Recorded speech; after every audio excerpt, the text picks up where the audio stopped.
Oke guys, jadi di video kali ini gue mau menjawab atau gue mau sharing berdasarkan satu pertanyaan dari teman-teman yang kemarin itu sudah sempat ditanyakan di Instagram gue ya.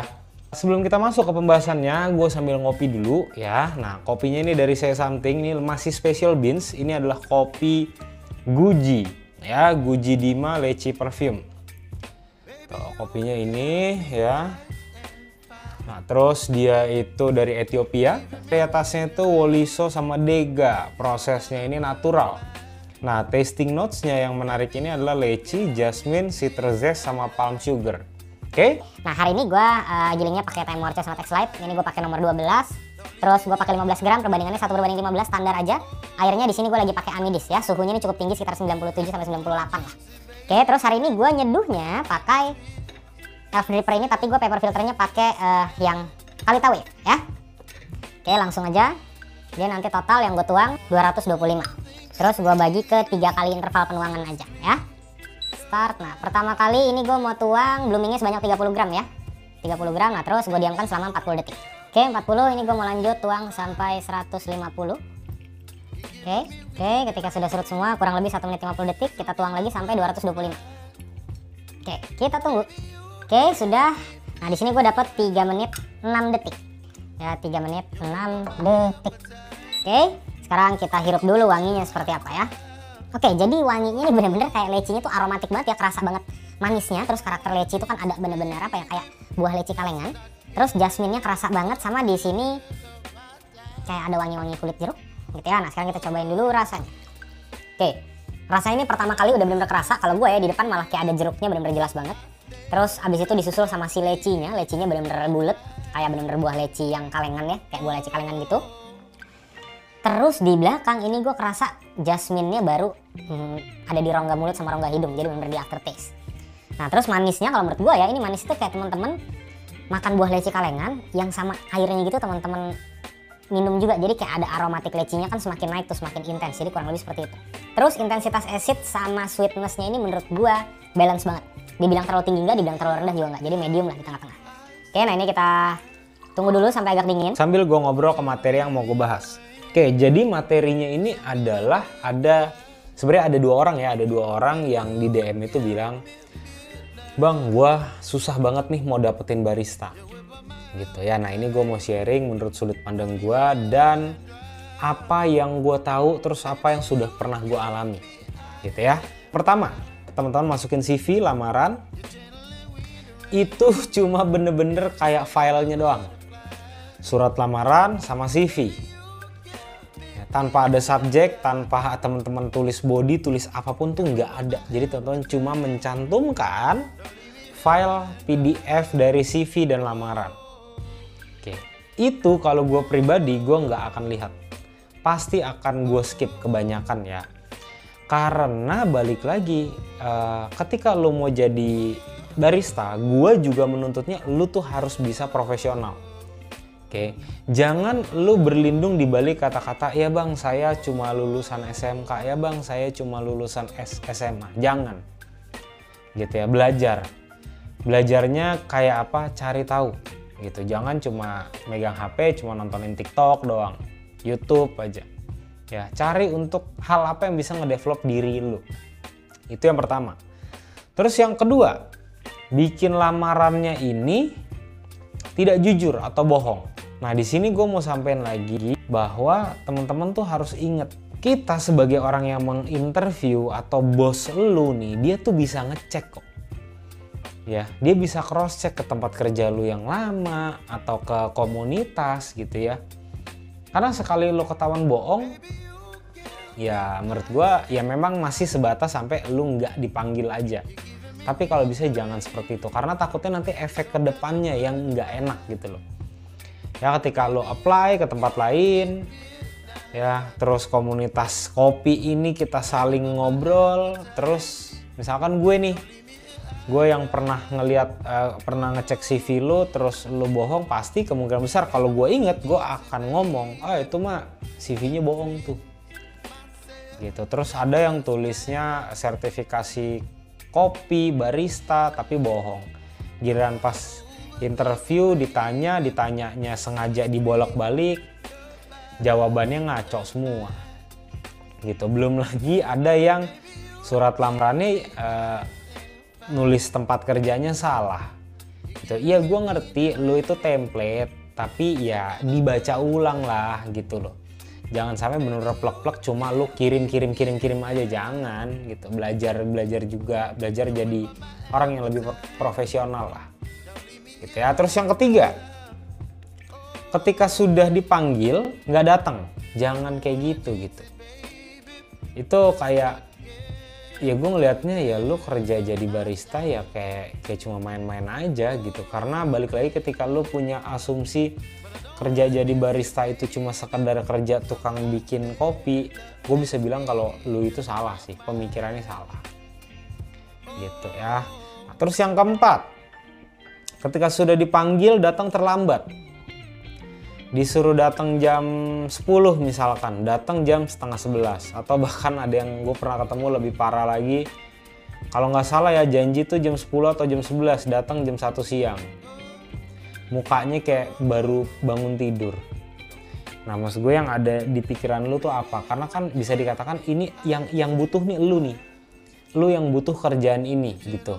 Ya memang kita sebagai orang yang nyari barista, kita juga butuh. Jadi intinya adalah saling menghargai aja, jangan seenak-enaknya. Apalagi ngerasa udah punya skill gitu ya, udah punya skill nih, jadi kayak sok-sokan gitu. Terus atau lo ngerasanya udah jadi head bar atau apapun itu, leader. Tapi setelah lihat di CV-nya, di tempat kerjanya semuanya setahun. Tempat kerja mana yang mau hire head bar berdasarkan pengalaman yang seperti itu? Nggak ada gitu. Semua tuh berdasarkan pengalaman bro gitu ya. Nah terus yang berikutnya, yang kelima, ketika sudah diinterview, ini kebiasaan, ini ketika diajak ngobrol nggak mau ngelihat mata gitu ya, terus nunduk kayak nggak pede gitu. Gua ngerti mungkin lu itu nervous atau apa, tapi kita sebagai orang yang menginterview lu dan lu mau ngelamar sebagai barista, lu kan ketemu sama customer gitu, lu bakalan interaksi sama customer.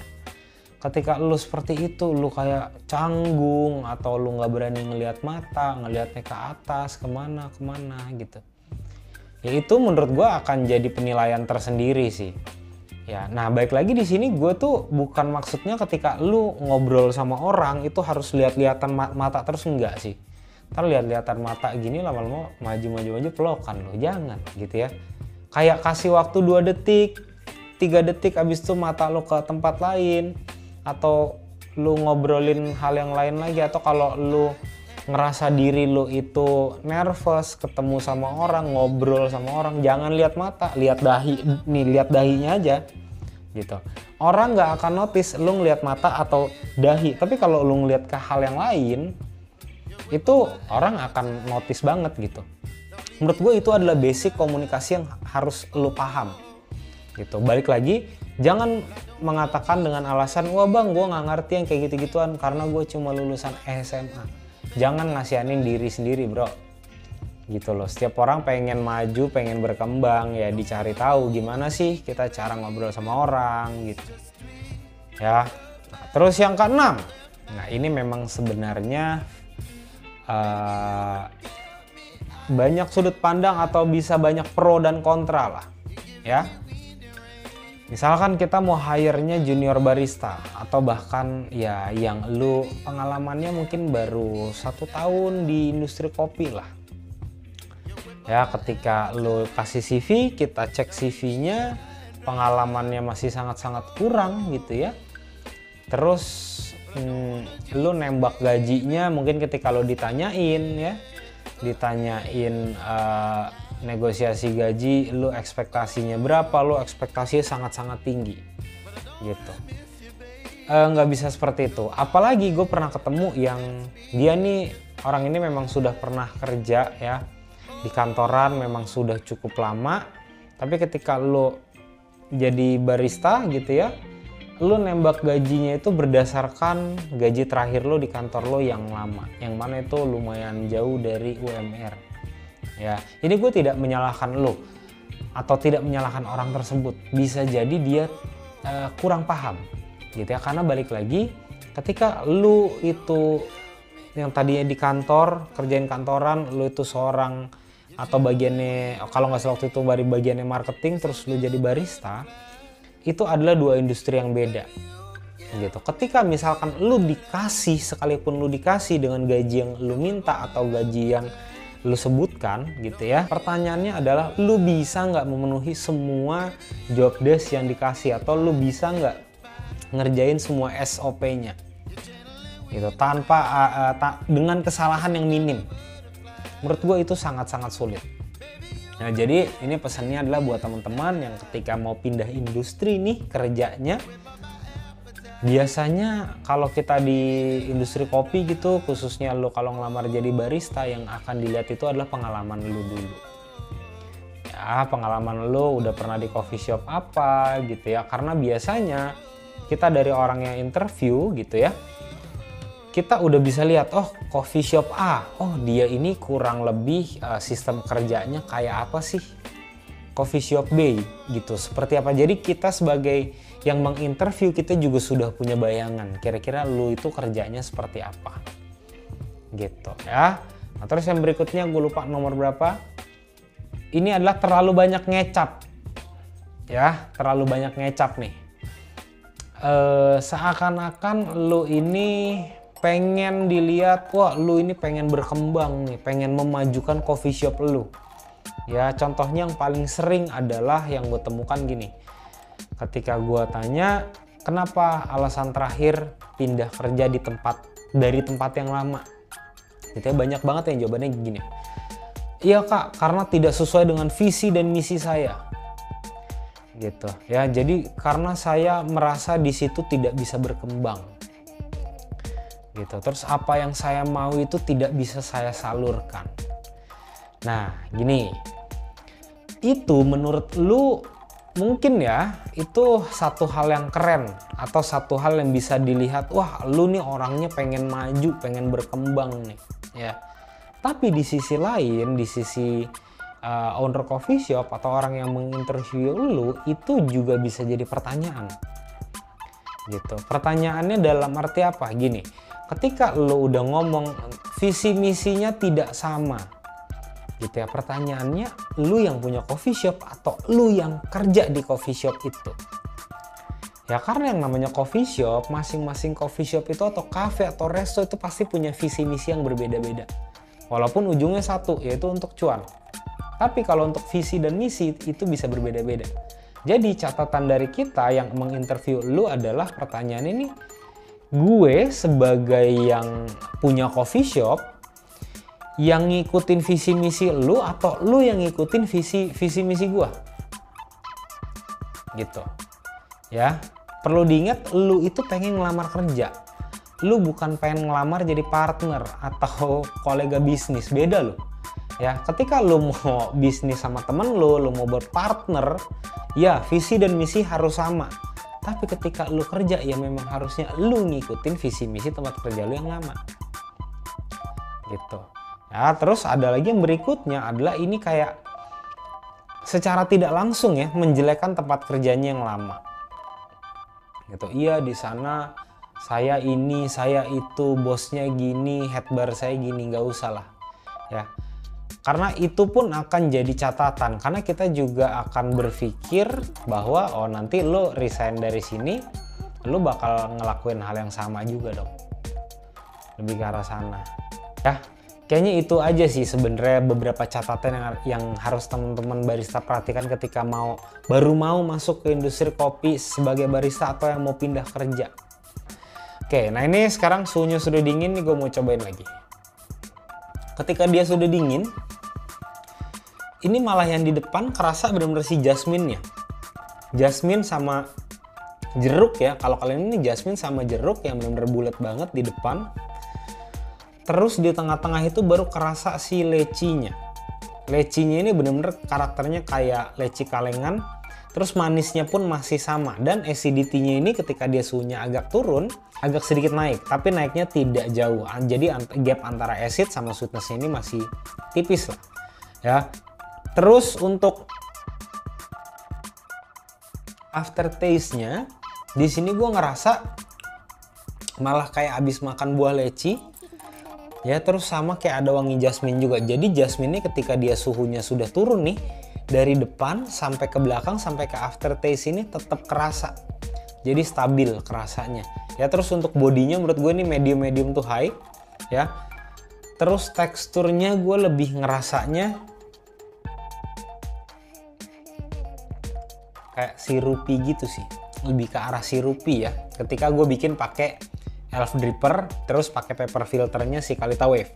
Tapi kalau misalkan gue pakai immersion dripper itu entah kenapa gue ngerasa teksturnya kayak lebih juicy gitu lah ya. Terus ini aftertaste-nya menurut gue long, ini cukup panjang dari tadi yang gue pertama kali cobain sampai gue cobain sekarang nih. Yang terakhir itu di rongga hidung masih kerasa kayak ada wangi-wangi lecinya ya. Buat teman-teman kalau nanti mau cobain special beans ini nih ya, nanti langsung cek aja link di deskripsi, nanti akan gue cantumkan.